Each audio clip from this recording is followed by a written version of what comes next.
নমস্কার বন্ধুরা, আজকে আমি শেয়ার করব চিতই পিঠা বা আজকে পিঠা। পিঠাগুলি হবে খুবই ফুলকো, অনেক নরম এবং অসংখ্য ছিদ্রযুক্ত। যারা অনেক চেষ্টা করেও চিতই পিঠা বানাতে ব্যর্থ হন তাদের জন্যই আজকের এই রেসিপি। আশা করছি রেসিপিটি ভালো লাগবে। রেসিপিটি ভালো লাগলে অবশ্যই লাইক, কমেন্ট, শেয়ার ও চ্যানেলে নতুন বন্ধু হয়ে থাকলে চ্যানেলটি সাবস্ক্রাইব করে পাশে থাকার অনুরোধ রইল। চলুন তাহলে রেসিপিটা শুরু করা যাক। তো প্রথমেই নিয়েছি 500 গ্রাম আতপ চালের গুঁড়ো। আপনারা আপনাদের প্রয়োজন মতো চালের গুঁড়োটা নিয়ে নেবেন। এটা আমি বাড়িতে তৈরি করেছি ভিজে চালের গুঁড়ো। এবার একটা ছড়ানো পাত্রের মধ্যে চালের গুঁড়োটা নিয়ে নিচ্ছি আর দিচ্ছি পরিমাণ মতো লবণ। এবার চালের গুঁড়োর সাথে লবণ খুব ভালো করে মিশিয়ে নিতে হবে। যখন খুব ভালোভাবে মেশানো হয়ে যাবে এর মধ্যে দেব ঈষৎ উষ্ণ জল। জলটা এমন গরম হবে যেন একটা আঙুল ডোবালে সহ্য করতে পারেন। এখন জল দিয়ে গুঁড়িটা খুব ভালোভাবে মেখে নিচ্ছি।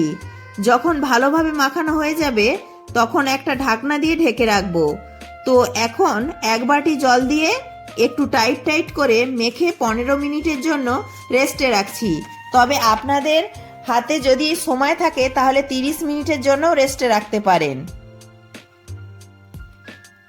তো 15 মিনিট পর আমি ঢাকনাটা খুলে আরও একটু মেখে নেব। তো ঈষৎ উষ্ণ জল দিয়ে মাখিয়ে 15 মিনিট রেস্টে রাখার কারণ হচ্ছে যদি গুঁড়ির মধ্যে কোনো দানা দানা ভাব থেকে থাকে তো দানাগুলি খুব সফট হয়ে নরম হয়ে যাবে। আর এই অবস্থায় ব্যাটারটা যদি শক্ত বলে মনে হয় তাহলে অল্প অল্প ঈষৎ উষ্ণ জল দিয়ে মেখে নেব। আর পিঠের ব্যাটারটা যখন এইভাবে মথে নেব তখন চালের গুঁড়ির মধ্যে যদি কোনো দানা দানা ভাব থেকেও থাকে এইভাবে মথে নেওয়ার ফলে খুব সুন্দরভাবে নরম হয়ে মাখানো হয়ে যাবে আর এর মধ্যে সুন্দর একটা আঠালো ভাব সৃষ্টি হবে। এই সময় কাজটা একটু ধৈর্য ধরে করতে হবে। যত সুন্দরভাবে পিঠের ব্যাটারটা মথে নিতে পারবেন ততই সুন্দর হবে পিঠেগুলি, একদম নরম ফুলকো, অসংখ্য ছিদ্রযুক্ত। তো ব্যাটারটিকে আমি 7 থেকে 8 মিনিট সময় ধরে মেখে নিয়েছি। এই পর্যায়ে এর মধ্যে অনেকটাই আঠালো ভাব দেখা যাচ্ছে। আপনারা দেখে নিশ্চয়ই বুঝতেই পাচ্ছেন এটা মথে নেওয়ার কারণে কতটা আঠালো হয়েছে। এবার পরিমাণ মতো ঈষৎ উষ্ণ জল দিয়ে ব্যাটারের ঘনত্বটা ঠিক করে নেব। তবে খুব জলের মতো পাতলা হবে না, আবার মোটাও হবে না, তবে একটু পাতলার দিকেই থাকবে। এবার আমি এতে দিচ্ছি একটু নারকেল কোড়া। একটু নারকেল কোড়া দিলে পিঠেগুলি যেমন নরম হবে আর খেতেও ভালো লাগবে। তবে আপনাদের যদি নারকেল কোড়া পছন্দ না হয় তো নাও দিতে পারেন। দেখুন, এবার আমি একটা হাতার সাহায্যে ব্যাটারের ঘনত্বটা দেখিয়ে দিচ্ছি। আর হাতার পিছনটা দেখে নিশ্চয়ই বুঝতেই পাচ্ছেন হাতার পিছনে এই রকম একটা পাতলা আস্তরণ থাকবে। এবার এখান থেকে এক হাতা করে ব্যাটার নিয়ে পিঠাগুলি তৈরি করে নেব। পিঠাগুলি তৈরি করার জন্য এই রকম একটা মাটির ছাঁচ নিয়েছি। তো আপনাদের কাছে যদি এই রকম মাটির ছাঁচ না থাকে তাহলে মোটা লোহার কড়াতেও তৈরি করতে পারেন, তাও খুব সুন্দর হবে। এবার অল্প একটু তেল দিয়ে একটা শুকনো কাপড় দিয়ে মুছে নিলাম। এবার এক হাতা পরিমাণ ব্যাটার দেব যাতে সব পিঠেগুলি সমান সাইজের হয়। আর গ্যাসের যে দিকটায় ছোট ফ্লেমের দিক সেই দিকটায় আমি পিঠাগুলো করছি আর গ্যাসের ফ্লেমটা সবসময় হাইতেই থাকবে। এবার ঢাকা দিয়ে 2 থেকে 3 মিনিট অপেক্ষা করলেই দেখতে পাবেন খুব সুন্দর নরম ফুলকো অসংখ্য ছিদ্রযুক্ত পিঠা তৈরি হয়ে যাবে। তো দেখুন প্রথম পিঠাটাই কত সুন্দরভাবে তৈরি হয়ে গেছে।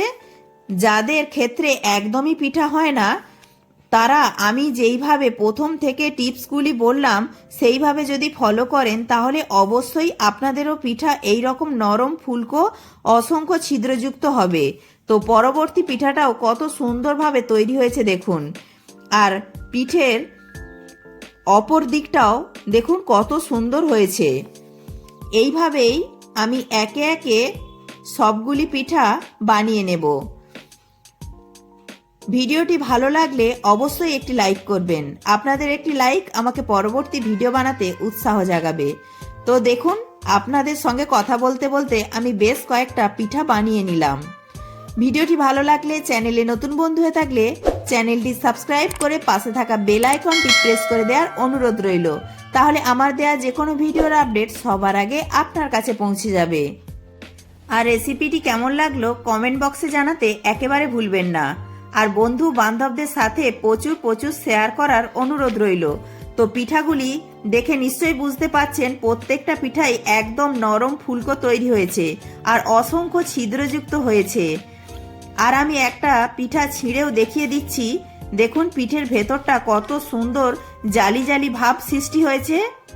শীতের দিনে এই রকম গরম গরম চিতই পিঠা সঙ্গে নলেন গুড় খেতে দারুণ লাগে।